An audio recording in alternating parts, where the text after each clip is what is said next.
Hello, welcome to the Bodies in Crisis, Heart of the Matter series. Today, I want to talk a little bit about how to resolve a health crisis, which is linked with the airway. For illustration, I want to talk about the baby. And by a baby, I'm talking about a small child, a neonate. So I'm thinking of the ages from year 1 years of age, right to 0, which means a newborn baby. I have got with me a little illustration here. So we have our baby here. I hope you can see. And I'm just going to adjust the camera so you can take a closer look, a better look at our baby. Well, I would like to give you a little background to this series. And let me go back a bit. Hope you can see me clearer. So about 3 video clips before this, I introduce those who have watched those video clips. And if you haven't, I would like you to go back and watch them. So I introduce you to a very common sense approach to assessing what is wrong when somebody is experiencing a malady, a health problem. A very common sense approach. And I said in the very first video clip that a lot of what is involved with clinical assessment is common sense. So you don't have to be technical. You don't have to be a clinician in order to determine what might be obvious symptoms. You do need to be a clinician. You do need to have the expertise to interpret a lot of what you're seeing. But when it comes to saving lives, when it comes to doing something which would provide first aid to a patient, be it a relative, somebody close to us, a family, a friend, a lot of what we need to do to stabilize them so that they have a higher chance of survival, a lot of that is common sense. One of the reasons why I say it's common sense is that our bodies are organized in such a way that you can actually begin ruling out what could or could not be wrong, what could be wrong or could not be wrong, if I may say that. You begin through a process of elimination. And so you start a top-to-toe assessment. So you start from the head, go through the neck, the thoracic cavity, the upper, the lower respiratory tract, which is the chest area, the mid area, the stomach, the abdomen, right down to the groin area, to the legs, the limbs, the feet, in that order. And you use the obvious. You try to find out at each stage what could be going wrong. And you are thinking in terms of the most life-threatening situations. So for example, if you're examining somebody who is complaining of symptoms in the head, could be headache or something wrong with the eyes or discomfort around the nose, all the parts of the body that are a part of the head, you want to think about what is the most life-threatening situation. That is the crisis that should form your priority. Now, today I have chosen the baby for a reason. Well, in the case of a baby, and this is a human person from H1 to 0. So H1, so from birth leading up to the H1, what we want to look at is, let me retrace. Whoa, not as spontaneous as other time, but I am going to be. Okay, let me retrace my steps. In the previous video, I had quite worked the assessment to the stage of the airway. And although some of the examples I was given pertain to the adult person, because I was talking about when you, first of all, approach somebody who is showing symptoms of unwellness, you want to make sure that the environment where they are is safe before you approach them, before you assess them. Now, obviously, to make it easy to remember that, we have the mnemonics, the abbreviations, which is doctors ABC. And we start with D, doctor. D stands for danger. So you do a risk assessment of the environment. R stands for response. And you're trying to get a response. You're trying to speak to them to get feedback from them. They might not be able to answer your questions, but you will at least be able to get the attempt to answer those questions. And then I talked about S, means shout, alert somebody. You don't want to be a lone ranger, a freelance. You don't want to just do it by yourself, because the chances, it's not about you, it's the chances of the person surviving are increased when you get help. So whilst you are giving them the immediate attention, you want to ask for help. You want to ask somebody else to call the emergency people, because in nearly every situation, even if you have been able to revive somebody, resuscitate them, they will still need to be taken to the hospital in order to ensure, to rule out something more fatal, because the chances of somebody who has had a cardiac event, or who has had a heart attack, or who has been unconscious, the chances of them having a recurrence of that condition could be high. So that is why it's always good to send people to the hospital, at least to be reviewed. Okay, so I got to the stage of the airway, and I was saying at the last video clip that I am going to do some exercises. I'm going to ask you to do some exercises, and then we will take it from there. Now, what is this exercise that I wanted to ask you to do? So to begin with, I would like you to put your chin down so that your chin is touching,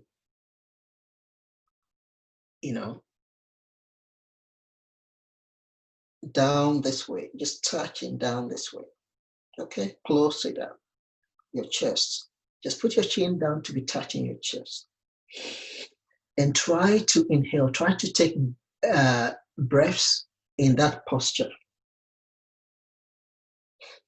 Well, you will find that there is a big difference from trying to breathe in that posture to when you then lift your chin all the way up, looking up, and then you're trying to breathe. So in a nutshell, what is the difference? The difference is it is easier to breathe when your head is tilted up, chin raised, than when your chin is down.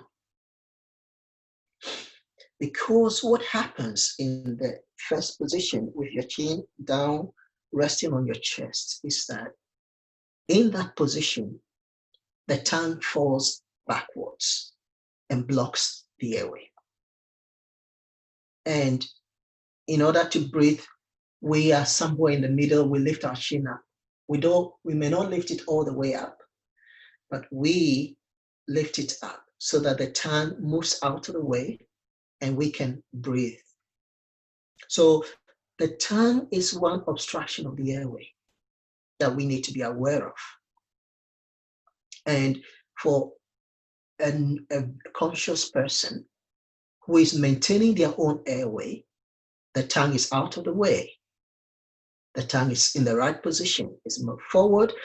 There is an opening so that you can breathe.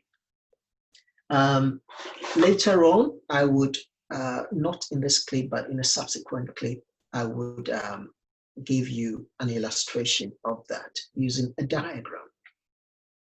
So let's go to the baby now, okay?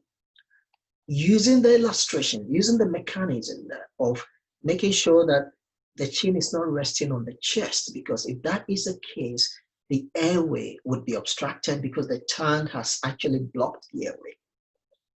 If we think of a baby who is still obviously developing as a human person, so their body is growing, everything is growing, they are having nutrients, and they are not quite there yet. One of the things about the anatomy of the baby is that the ratio of the tongue to the airway, you have the tongue being occupying more space, usually, normally, per ratio, per airway space or capacity in the baby than in an adult person.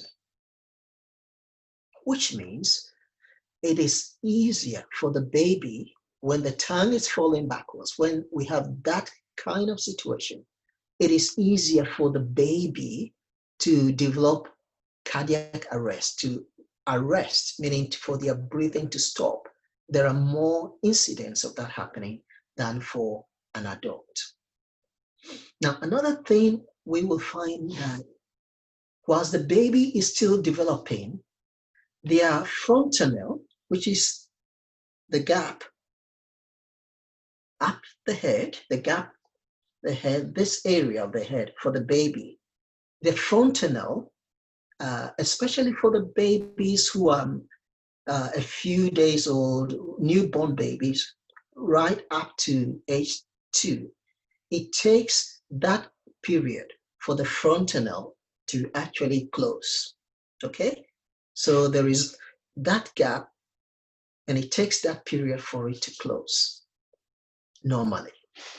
So from 18 months to 2 years, it takes that. Usually it closes within that time range. So you will be able to find that when the baby is in distress, which is when their airway is either obstructed or it is not ushering in the air, the oxygen that they need. Because we take in oxygen through the air we breathe, and then later on that oxygen is circulated through our blood supply to the vital organs of the body. So what happens in the case of the baby is, because the baby has all these features, that should be important if you're trying to determine whether the baby is going through a crisis with their breathing. Now, another thing with the baby is the babies in general are mouth breathers rather than nasal breathers. So for the baby, for example, for an adult, when they're breathing, you're looking at their chest, the rise and the fall of their chest. For the baby, you actually could see it a bit lower. You can see more like in their stomach region. Okay, so a baby seems to be the chest, its ability to kind of hold in, take in lungs full of air is still under much of a development. But because they are developing their muscles and everything, but they actually employ, you see the stomach, the movement of the stomach up and down. That's how you determine. Now, another thing to know whether, and I'm giving you all these examples because in previous clips, I did say that when somebody is unwell, we rely on the obvious, which is the things that you can see with your eyes, the things that you can hear with your ears, and the things that you can feel. We rely on those things to lead us to the more serious elements, or to lead us to the underlying causes. We don't dismiss the signals as, oh, it's nothing. No, don't do that. It's not safe to do that for anybody. When there is, as much as it's not really cute and wise to be stressed over every little symptom. At the same time, the symptoms are there for a reason.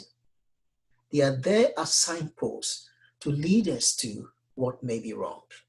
Because our body is covered by skin, the cells of our body, which are microscopic, we cannot see them anyway, even with our eyes and ears. We'll need them to be seen under a microscope. Now the tissues and the organs we can see to some degree, but they are clothed in this cloak, which is all over our body, called the skin. And the skin isn't transparent. The skin is an opaque part of the human body. And so we all the time are unable to see what is going on inside us. We are not unable to see what is going on inside our cells. We are unable to see what is going on inside our tissues. We are unable to see what is going on inside the organs of the body and the systems of the body.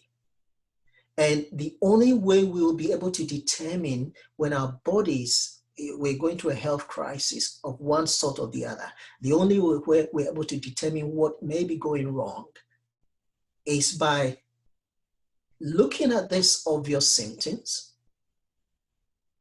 in the different parts of the body.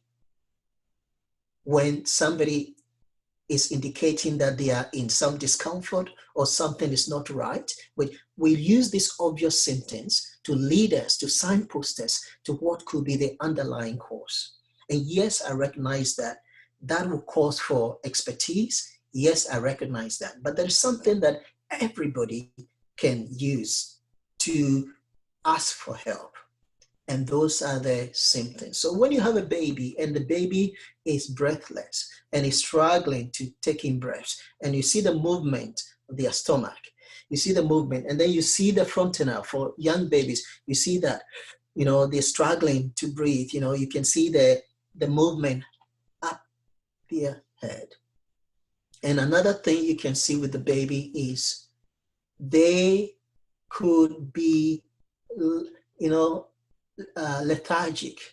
They are not as active or restless.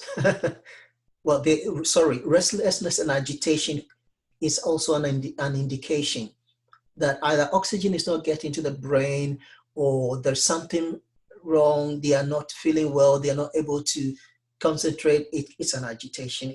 All of them are symptoms, something or they're in pain. But when the baby is crying, that is a sign. But for babies who are having a respiratory distress, a distress to do with their airway, you see that they really struggle with their crying because they can't cry they don't have a lot of energy in their crying because it takes oxygen to cry out. It takes oxygen, it takes breathing to cry out. And so you can feel that they are really struggling even to do that. Every now and then it might be more in terms of gasps of air and that sort of thing. Now, what happens with the body is the body compensates by retaining energy. So if a baby is unable to maintain their airway, if a baby is not able to do that, the oxygen carbon dioxide deficit, what means that what we're taking we're taking oxygen through the air we breathe in, and then we breathe out carbon dioxide, which is a waste gas. Now, when the baby is not taking enough oxygen, that means that there is excess of carbon dioxide in the system. And in the beginning, and that just doesn't apply to just babies, but all human beings. If there is excess of carbon dioxide, then you are going to begin to get into some distress. And so the body tries to get rid of this carbon dioxide by hyperventilating. Yeah, okay, sorry, that's a crude illustration. Now, I am going to end this recording here. When we come to the next stage, I'm going to mention what you need to do about it, okay? But before this roundup, so I don't just give you a little bit of information, what I want to say is that the technique for assessing what is happening begins with Dr. ABC, whether it's an adult or a baby. So once you have ruled out danger, you want to make sure that there is a response from the baby. Once you've checked that there is a response from the baby by tapping them gently, by asking, speaking to them, get a response, stimulating, give them some stimulation to touch, tapping their shoulder. And if the baby is unresponsive, the first thing you need to do is to check that they are breathing. And the way you do it, again, you do it within 10 seconds. You look at the movement, the breathing sound, the stomach region leading to the chest. You look to see whether there is a movement to show that they are exchanging, they are taking in oxygen and they are letting out carbon dioxide.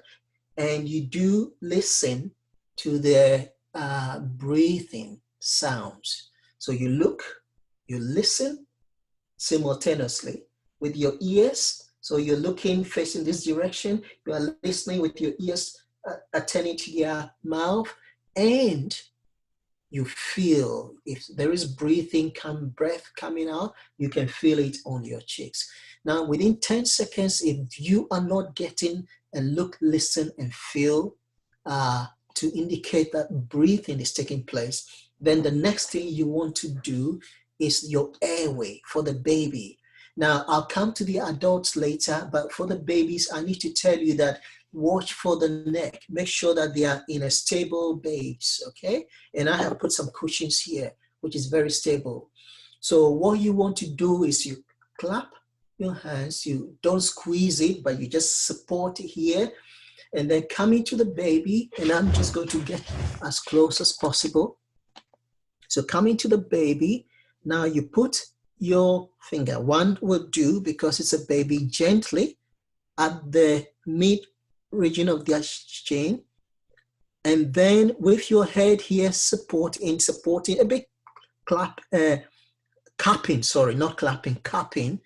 a bit with their forehead, and one hand just moving down. You just gently, okay, gently lead them to a neutral position, not all the way back. Unlike the adults, for the baby, you don't tilt their chin way back because you don't want to injure, their vertebrae. You don't want to injure their neck. So you just lift it slightly to what we call a neutral position. And in that neutral position, what you have done is that you have unblocked the airway. You have removed the obstruction of the tongue. Remember what I shared, that when you put your head on the chin, your tongue falls backwards. And this is what happens to anybody who is not responsive. They are not responsive. So spontaneously, the tongue falls backwards. And in the case of the baby, as in adults, that could lead to the airway being obstructed. Now with the baby, because the ratio of the tongue per volume in the oropharyngeal cavity, there's not a lot of space. The tongue is actually occupying a large proportion of space. So with the baby, you can have respiratory arrest quicker, okay? And so you have to observe to do this quickly, lift your chin to just make sure that the airway is clear. And when you do that, you can actually see whether there is an obstruction that could be removed, okay? So when you do that, when you check the airway, let me just correct what I've said. I think I've made a technical mishap here. This is the order of things. First, you check whether they are breathing. If they are not breathing, you leave the chin to unobstruct the airway so that they can breathe easily. When you check that, if they are still not breathing, whilst you are lifting the chin to unobstruct the airway, you are looking to see whether there is a solid or a liquid obstruct. Now, if there is a solid, if there's a liquid obstruct, maybe they've got some food there or something, what you want to do is you want to see if it can be taken out gently without you inserting your finger in. So gravity positioning does help, especially in the case of liquid obstruct.